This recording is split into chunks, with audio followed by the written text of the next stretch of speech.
Class, आइए अब एक कॉन्सेप्ट टेस्ट कर लेते हैं।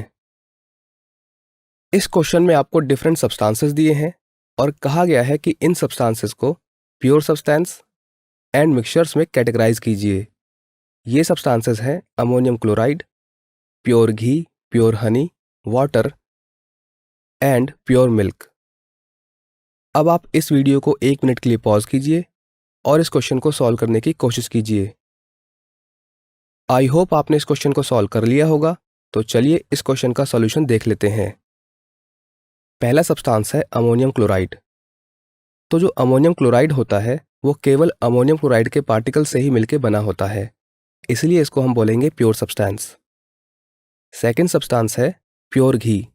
तो स्टूडेंट्स, जो प्योर घी होता है वो एक प्योर सब्सटेंस नहीं होता है, क्योंकि घी डिफरेंट डिफरेंट सब्सटेंसेस का मिक्सचर होता है, जैसे फैट, मॉइस्चर एंड विटामिन।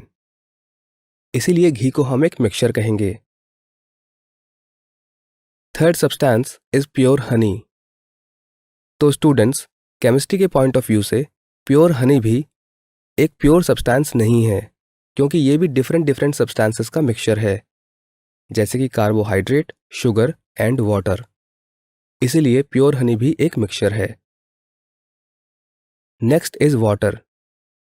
तो स्टूडेंट्स, जो प्योर वाटर होता है वो भी केवल वाटर के मॉलिक्यूल से ही मिलकर बना होता है, इसलिए प्योर वाटर एक प्योर सब्सटेंस है। नेक्स्ट सब्सटेंस है प्योर मिल्क। प्योर मिल्क भी प्योर सब्सटेंस नहीं है, क्योंकि प्योर मिल्क भी डिफरेंट डिफरेंट सब्सटेंसेस से मिलकर बना होता है, जैसे कि कैल्शियम, कार्बोहाइड्रेट, फैट, शुगर और वाटर। इसलिए प्योर मिल्क भी एक मिक्सचर है। तो स्टूडेंट्स, अब ये बात बिल्कुल क्लियर है कि प्योर सब्सटेंसेस क्या होते हैं और मिक्सचर्स क्या होते हैं, और इसके आधार पर हम ये कह सकते हैं कि प्योर देसी घी, प्योर हनी और प्योर मिल्क केमिस्ट्री के पॉइंट ऑफ व्यू से प्योर सब्सटेंसेस नहीं है, ये डिफरेंट सब्सटेंसेस के मिक्सचर्स हैं। क्लास, आपने इस टॉपिक में जो भी कॉन्सेप्ट्स कवर किए हैं उनकी समरी को यहाँ पर दिया गया है।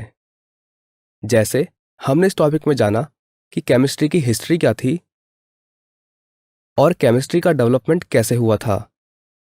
हमने इस टॉपिक में पढ़ा कि केमिस्ट्री की इंपॉर्टेंस क्या है। हमने ये भी जाना कि मैटर की फिजिकल स्टेट्स सॉलिड, लिक्विड और गैस होती है। इसके बाद हमने सॉलिड, लिक्विड और गैस की डिफरेंट प्रॉपर्टीज के बारे में पढ़ा। हमने इस टॉपिक में मैटर को क्लासिफाई किया, जैसे कि प्योर सब्सटेंस जो एलिमेंट और कंपाउंड हो सकते हैं, और मिक्सचर जो होमोजीनियस और हेट्रोजीनियस हो सकते हैं। इस टॉपिक को पढ़ने के बाद आप इन क्वेश्चंस को सॉल्व करेंगे। ये क्वेश्चन है अवंती वर्कबुक के यहाँ पर मेंशन किए हुए क्वेश्चंस, यानी कि question number 9 and question number 10।